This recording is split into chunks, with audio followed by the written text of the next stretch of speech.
Hello guys. I just thought I'd, conveniently as the plane goes above, I just thought I'd talk about something quite dear to me about mental health and specifically how gardening has helped mine, and it could help yours, and indeed it might have helped you guys with your mental health. Now, I've got a few notes here because I'm trying to put this forward in a manner that makes sense, so I had to make a few notes. I just want to put a little disclaimer that I'm not a counsellor, and this is obviously my journey, where I can get my own experience, my own meaning from, and obviously we're all different, we all got our own little journeys and our own little internal battles going on. So, but hopefully there will be some nuggets of truth or anything that you might want to follow up in this video that might help you when you're on your journey. And the third thing is, I'm quite an open-minded and curious person, so some of the things I'll be talking in this video might challenge some belief systems or anything. Just try to just keep an open mind. When I speak about when I learn things or read about something, I always try and think of it like panning for gold. You know, when you're trying to find gold, you're going to come across nuggets of truth, but there's a lot of stuff that you've got to sieve to get past to get those little nuggets. So my story. So essentially, about 5 years ago, I had a couple of years of counselling because I had various mental problems, and that resulted from things like conditioning that you get from. You can get them from your family or friends and stuff like that. Things like fitting in, being around certain individuals who are not like you, and just what I like to think of like as weeds, because I like to think of it as your mind being like a garden and it needs weeding, just like your garden. So I had quite a lot of weeds growing in my mind. Specifically, I had things like recurring thoughts. So if someone ever said anything to me that annoyed me, that thought would then play over and over and over and over again, and it is so life-sapping, and it took so much energy out from me. It's very tiring, and at the same time my family is breaking apart between my parents and stuff like that. I was going through my own period of existentialism, where you think deeply about life and stuff, and it basically climaxed into a bit of a mental breakdown last year sometime in summer, because these thoughts would just not stop. I had no control of them, essentially, as if like the weeds were just getting on top of me. In July 2013, I managed to acquire my allotment. It's quite lucky. There is a waiting list. You wouldn't think of it by looking around my site, but there is. So I was lucky to get that. So that was like a little bit of a respite for my family and stuff, because sometimes we just need to be away. We can be in our gardens, you know, those are the times where we find ourselves, when we lose ourselves, essentially. Luckily for me, not only was I going for a mental health period, I was also curious about that, because I'm quite a curious and open-minded person, so I wanted to learn what it is that I was going through. So what I'm going to do now is give a little presentation about things about the brain and the mind, which may give a bit of a picture to you guys. But I find this thing really interesting to learn about. I'll try and balance my sound recording thing. Right. So here we have it. Let's see if I can do this. Okay, so the brain. Right, 20% of all the food calories that we eat goes towards the brain, essentially, for it to function. That's its basic functioning, so things like breathing and pumping the heart and all that sort of stuff. Okay, now the brain has what to think of like 3 operating systems. So that's the conscious and the subconscious, which can also be divided into it's also been said to have the third part of the unconscious part. Now the subconscious or the unconscious is the part which we associate with habits. So it's like when you're going out and tying your shoelaces, you don't actually think about that. Let me see if I can try and get a better seating so I can see you guys and explain. Yeah, I think I got you there. So that's the part that's habits, okay? So what the brain does, essentially, it tries to form habits so that it can save calories needed to run. Now these are just the basic amount it roughly needs to keep basically operating, so it doesn't include conscious thought or anything. So essentially the brain tries to find ways of saving energy, and it does this by forming habits. So that's something to think about as I progress through this little presentation, or whatever you call it. And it's in these habits where if they're bad, that's when you can have troubles and stuff. Now, the brain also has 3 evolutionary parts. It has the reptilian part, the mammalian part, and the primate part. Now, they have more specific names in this. I cannot remember what they are. But the reptilian part is the part that is associated with getting our things we need for survival. So like food, reproduction, all that sort of stuff. The mammalian part of the brain is a thing associated with emotions. And the primate is the part associated with imagination and thought and stuff like that. Because as the brain essentially evolved, you get one layer and you get another layer go across, and then another layer go across that. Okay. Now there's also what we call 3 parts of the psyche, which is the ego, which is the thing we associate with ourselves, and you have the part which is associated with our desires, and the part which is associates with right or wrong. Okay, and the ego tries to balance this. So for example, say your desires are to get food, you don't just go out and steal food, because the other part of your ego, which associates with right or wrong, knows that that's wrong, and it tries to put you in so that you can function within society. And so the ego tries to balance out these 2 parts of the mind, of the psyche. And we also have this thing called belief systems. Okay, now that is things like, say, like when you're driving and you're driving behind someone and they turn and they do not indicate. Now for some people that can be very annoying. So from these belief systems can arise thoughts and feelings, and thoughts and feelings are very interchangeable as well, and they can influence each other. So that is stuff that I've got so far from the mind that I've learnt. Now, like I said, the brain or minds, we can grow weeds and stuff, and some of them can be quite negative. Now, one of the things that gardening and my allotment has helped me do is to know myself. Okay, I believe it's Socrates that comes from, but it could be other Greeks from that time. And so it helped to basically identify and remove these weeds, which is how I started to basically recover. I'm still on the path, but it's a journey and I'm getting there. So this is something just to keep in mind as I progress.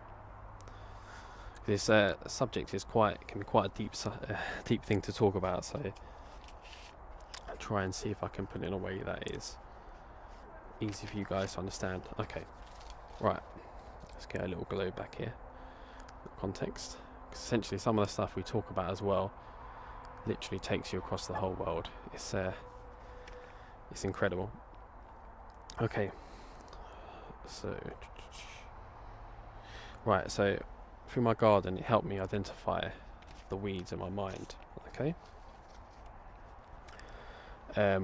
So, for example, it helped me basically find when I was in situations where the weeds got too much or something in my garden, it felt like I was losing the battle. And one of the things I learned from that is that I love or my mind loves the feeling of being in control, the thought of being in control.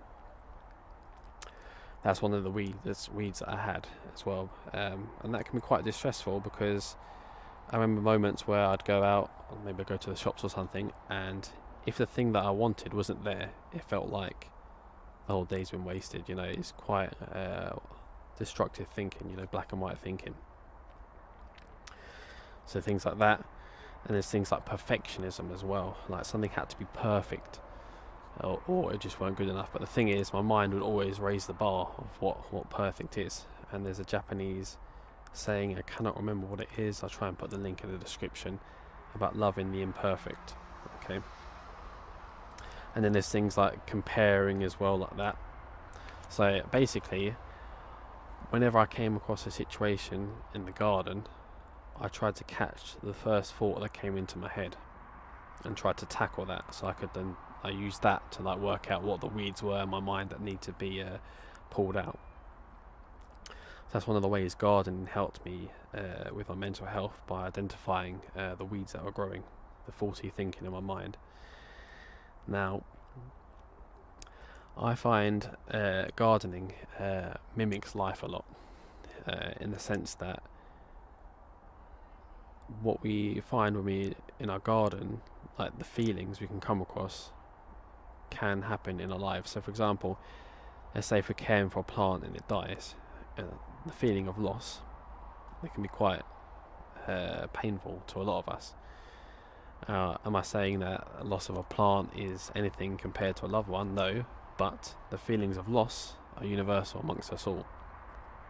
Okay, and there's feelings of joy and stuff like that as well.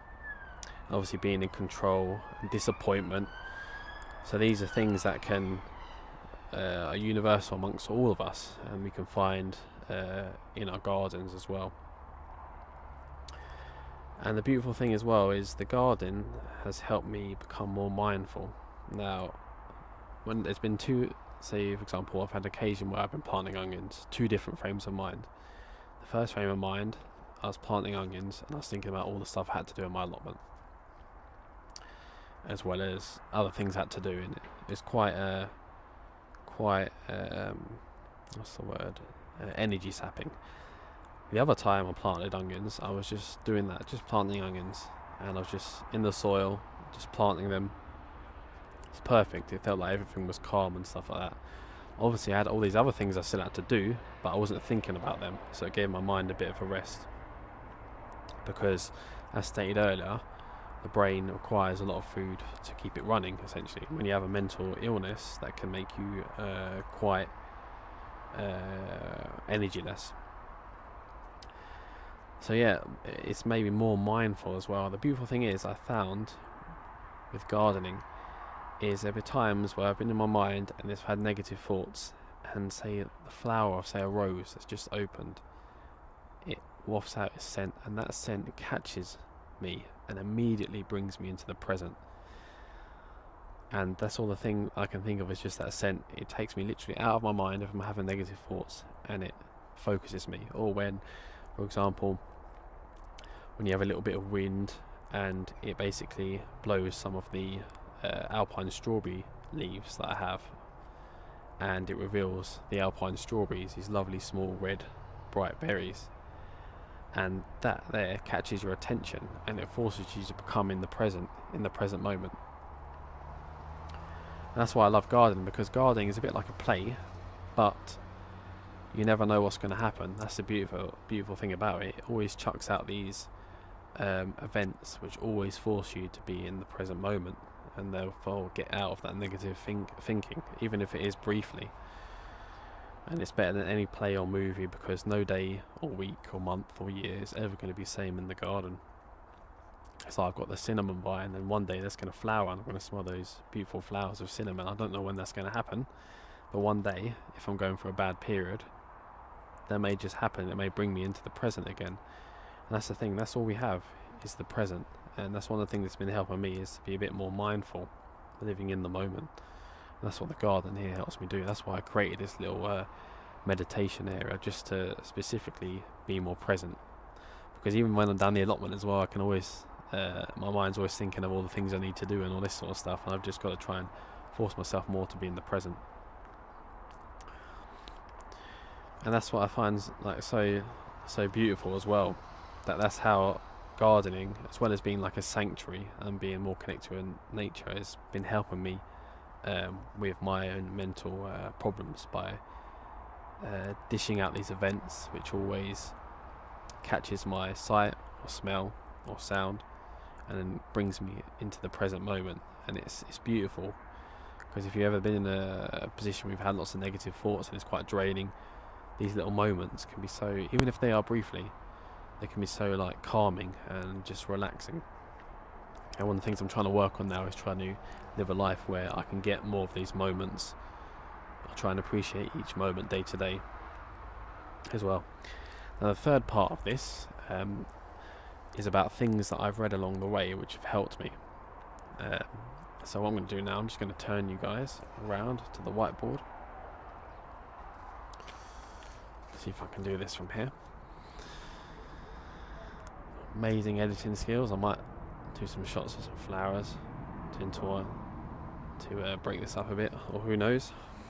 Or maybe that's my perfectionist thinking getting in the way again. I might just dish a video out. Okay, right. So like I said before, I'm quite a curious and open-minded person, and I like to read a lot and read widely. You see me in there? Just out of shot. Oh, let's bring you in. Okay. And I've come across many things that have imparted nuggets of wisdom that I've learned from. And it can be from things like films, like The Matrix. In The Matrix, if you guys remember, Agent Smith is talking to Neo, and he's saying, it was your civilization, and we being the machines, it became our civilization. And then I read a piece on the internet about the mind, and the Matrix, or Agent Smith, represents the subconscious or unconscious mind, the part which is associated with habits as well. And that's where we get a lot of our negative thoughts from there, because when we're in that mode and we're always thinking about something else, we're not in the present moment, and that's all we have is the present. And there's things like Shakespeare's Hamlet. Part that stood out for me was they have eyes but they do not see, and that rang bells for me, because I remember when I was at university walking to my lecture, I was thinking all the things I needed to do. In my mind, I literally walked past someone and I didn't even notice them. I didn't blank them intentionally, I just didn't even notice them. Point blank, walked past them. And it just goes to show you how powerful the mind is. It is the brain that flips the image of the eye so that you guys can see, or we can all see correctly. So I think that's my interpretation of that, from that quote there. And there's obviously Socrates' Know Thyself. So I try to do that through obviously my garden, but obviously when I encounter other people, because I believe it's the psychologist Carl Jung. He said we meet ourselves 1,000 times over a lifetime, or 1,000 times on 1,000 different paths, essentially. So I try to see what parts of myself I need to improve on, how I react to others and stuff like that. And there's philosophers such as the famous martial artist and philosopher Bruce Lee, when he talks about be like water. He says when you put water in a cup, it becomes the cup. When you put it in a bowl, it becomes the bowl. Essentially, it's being like adapting. And it reminds me of the quote of Charles Darwin, it's not survival of the fittest, but those adapted to change. And that's what life is. It's just constant change.